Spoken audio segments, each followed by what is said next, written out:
Now to a consumer first alert, a new report just coming down during our Action 2 News this morning. It's the top consumer complaints in Wisconsin. These are the issues that you're filing complaints about with the state. Joining us live right now, Michelle Reinen, Administrator for the Division of Consumer Protection. Thank you for getting up early with us here. I know this is an important report. It comes out every year. It's from the Department of Agriculture and Consumer Trade and Consumer Protection. And you found more than 11,000 complaints filed in 2024, Michelle. So we want to just break this down, this report. You got all these reports in, and at the top of the list is landlord-tenant issues. What's really the big issue here, the common theme, the dispute in this, Michelle? The most common dispute that consumers reported to Consumer Protection was this failure to maintain the premises, but right behind it was that security deposit returns, which is really no surprise to Consumer Protection. It's questions from consumers about what was being withheld, the amount being withheld for those items, and whether or not that security deposit was returned in a timely manner.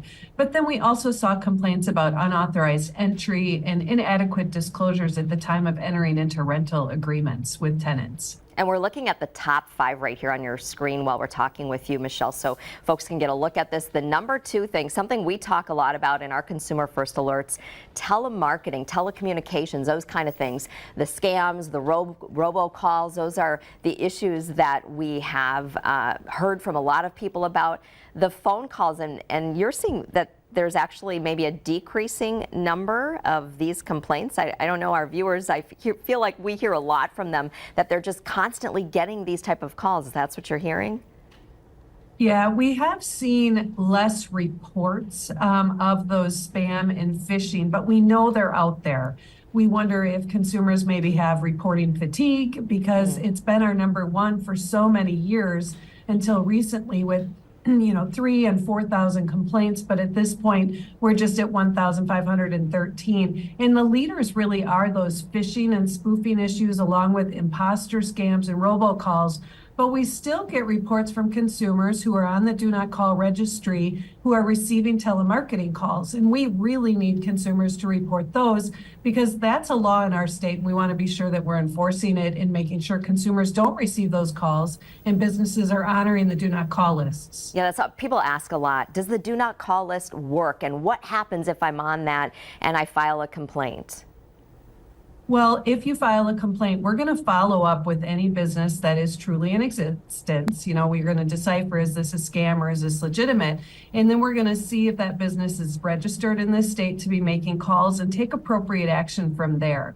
That will involve enforcement, potentially warning letters or other settlements of that type. But we're going to get into how they're conducting their business, and the goal is compliance, so they honor that list. Talk about home improvement complaints. Is this a category where you have involving maybe a lot of money?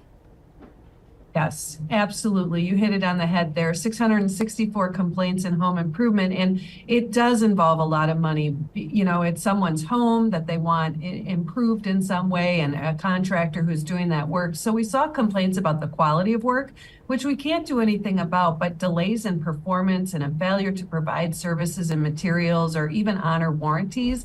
And those are things that are covered by law. But the other area that we saw was this failure to disclose a consumer's right to receive lien waivers. And that's one of the most important protections consumers have in home improvement contracts, is to receive that lien waiver when they make a payment. So be sure that as a consumer, you assert that right. Tell the contractor up front when you enter that contract you want to receive lien waivers with payments, and then demand it again when you make that payment. And identity theft, I noticed this, Michelle, moving up a category up on that list from last year. We know this can be very time consuming for people if they're a victim of identity theft. What are you hearing in your complaints that you received? Well, 618 complaints, and a majority of those were about online account takeovers. And we want consumers to know that that is a form of identity theft. Most of the complaints involved compromised Facebook accounts. But what we know is that social media profiles being taken over by scammers can really lead to serious and long-term consequences, as you mentioned. A scammer could use that compromised account to access an owner's personal financial information. Maybe they take control of an internet-based business, if that's what you're doing, to earn income. Or they could just spread the scam to your friends and family, and that's gonna get better advantage for that scammer.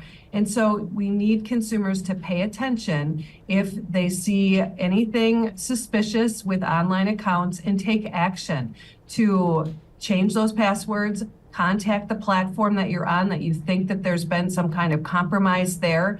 But this is where it's really important that you have different passwords for different accounts so they don't gain access to everything. And we know consumer protection is there for people. Want to put up your hotline phone number. We have all this posted at WBAY.com as well for people to file those complaints. And tell us, Michelle, you in your report, you were also able to, you returned $23 million to consumers.